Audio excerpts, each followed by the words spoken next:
My friends, and I hope you're all my friends. Yes. I brought with me here two examples of Gaelic wire strung harps. This one is completely a modern construction that's inspired by the ones that were used in period in Scotland, Ireland, bits of Wales, but didn't go much farther south than that. Those that were farther south would have been strung in gut rather than metals. This one, however, is a measured replica of the Queen Mary harp in the possession of the National Museum of Scotland. And in 2006, a gentleman in Canada commissioned a maker who does historical reproductions from Duluth, Minnesota, who could perhaps get a Queen Mary harp.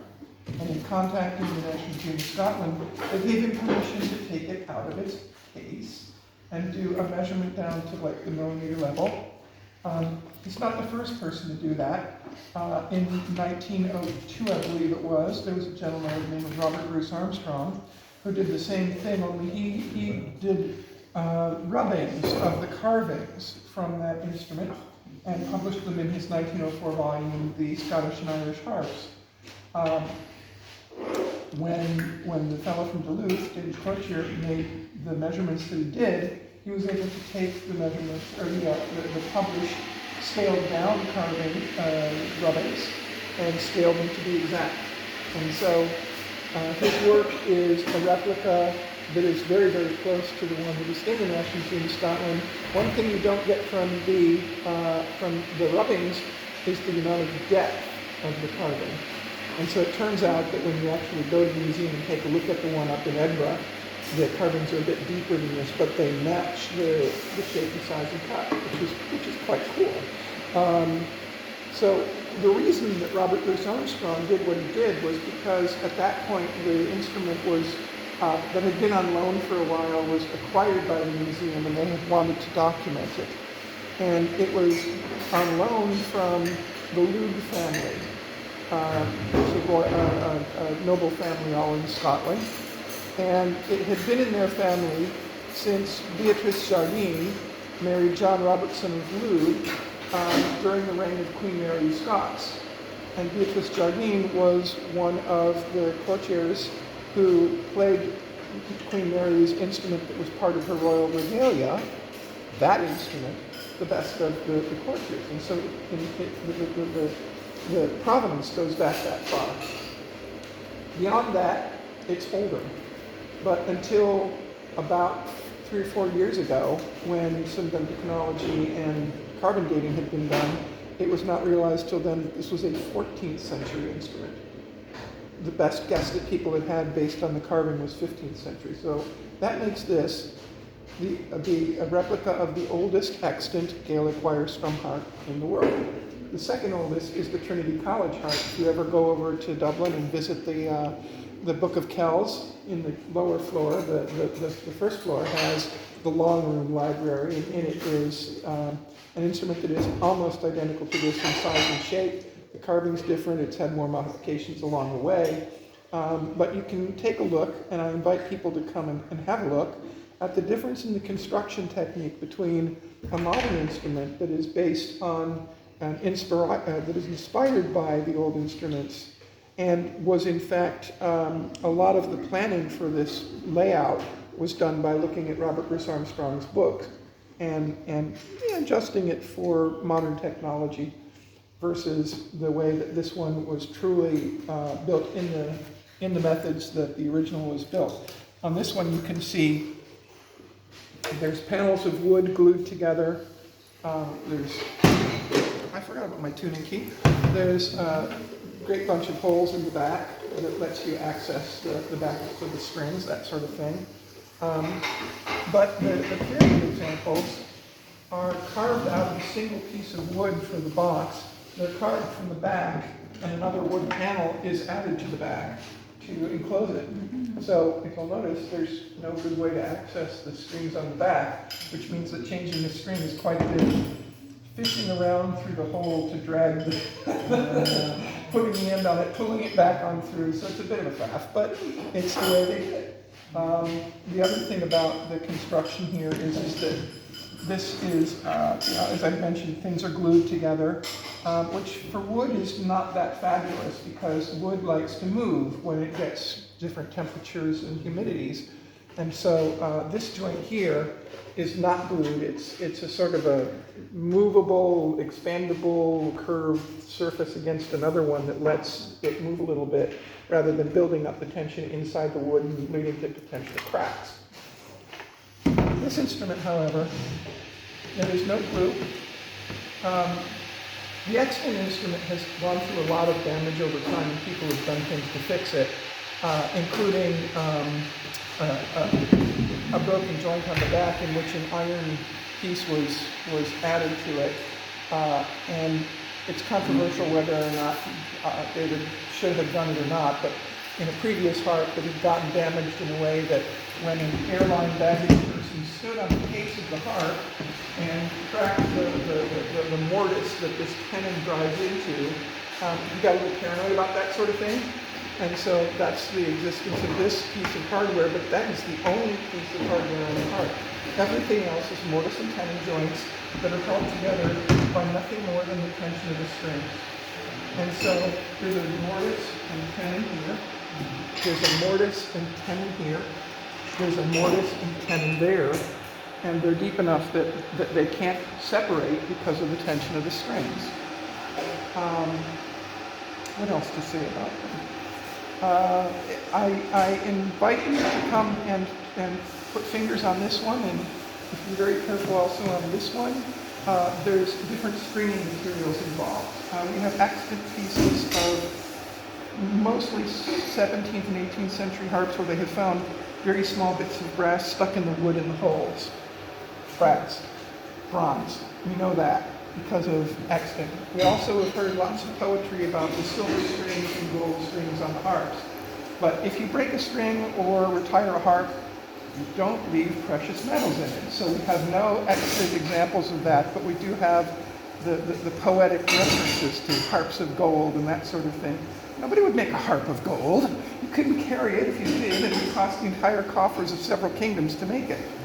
But it's probably the strings that are being referred to there. And there are poetic episodes. Well, guess what? This is what a gold string sounds like. And you can hear that the resonance goes on for a very long time. This is what a brass string sounds like. It has a different kind of timbre to it, and it doesn't quite run so long.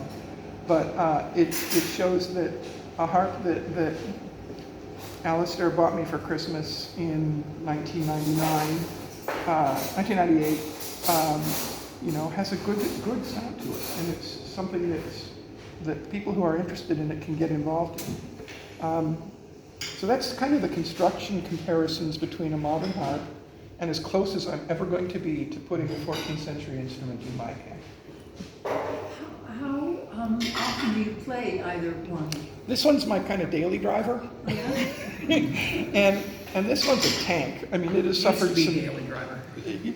Used to be the daily Yeah, driver. well, I mean, there's been a lot of chaos in the last year or so. No, but I mean before. But yeah, so all right. So this was commissioned in 2007, delivered in 2007. The gentleman who did that commissioning was diagnosed with Parkinson's disease in about 2015, which means he was having a decline in his fine motor skills. And so he had actually a collection of several harps, and he was selling them. Well, his teacher is my teacher. And I guess it was around September of 2015, I get a call from her, and she's like, Robert's selling his harps. And I go, yeah, it's really sad. I'm sad to hear that. And she says, so you're buying the Queen Mary, right? Because this that I've been playing for decades is a really good student model, but she really wanted me to step up, and I saw her point. And so after a conversation with the Minister of Finance, we were able to make this happen, and drove up to Canada from California, picked it up, and brought it. So, I'm sorry? Sorry, I was going to just ask, what wood's they made of? So this one is made of cherry, where it's the darker wood, and it's got a Sitka spruce soundboard. It is got brass grommets for the string shoes. The purpose of the string shoes is the tension on these wires pulling against the wood can cut into the wood. This one, I've done the math to determine the tensions of each of the wires, and the sum of them runs up to about, okay, it's about 780 pounds, so what's that, about 300 and change kilograms? This one is running to about 500 kilograms of tension on the soundboard. It's another interesting thing. The soundboard, when it was first made, was dead flat, but come look at it now, and it's bellied up, which actually helps improve the sound. The other thing that it does is, they hollowed out the back, and the way that they closed the back is there's a flat board back there, and again, no hardware. It's held in because as the belly came up, the sides come in, and when they do that, they grab that piece of wood and push it in and back, and it locks in place. So, presumably, a itinerant harper of the 15th, 16th century could take the tension off the strings and take the pieces and put them in a much smaller bag, take them where they're going, reassemble everything, bring the tension strings up to tension, and off they go. I wouldn't recommend doing that for every journey, but for some of the longer journeys, that would be appropriate. What's the wood of this? Oh, sorry, right. So this one, I asked the maker before, when I still had a chance to, because he's now passed, what woods he used. And he's like, well, I don't remember.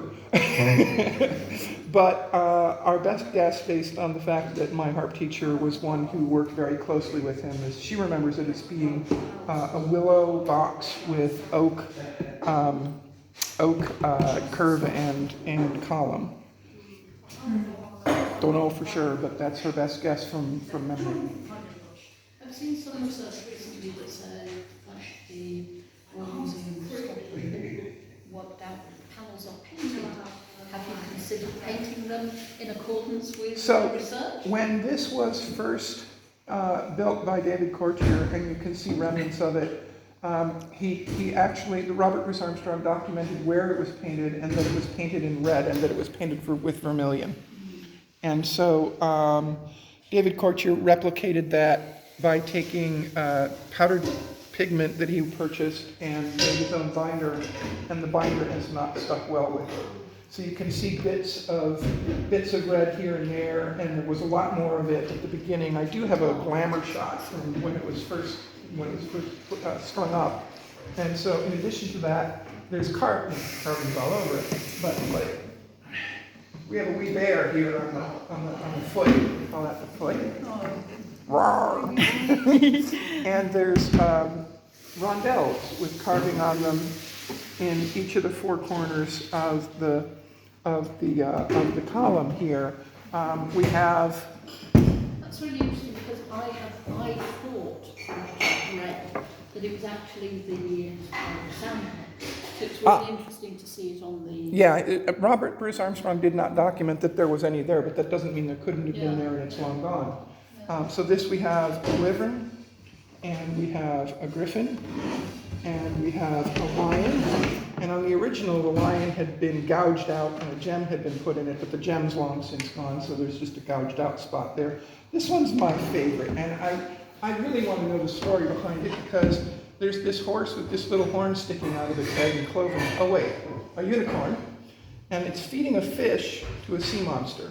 So, like, what's that story all about? I would love to know. Meanwhile, there's all kinds of foliated carvings and geometric carvings that are the sorts of things that the original academics thought that this was probably 15th century, because it corresponds with a lot of carvings in stone and other things of that period. Any more questions? No? Beautiful, thank you so much.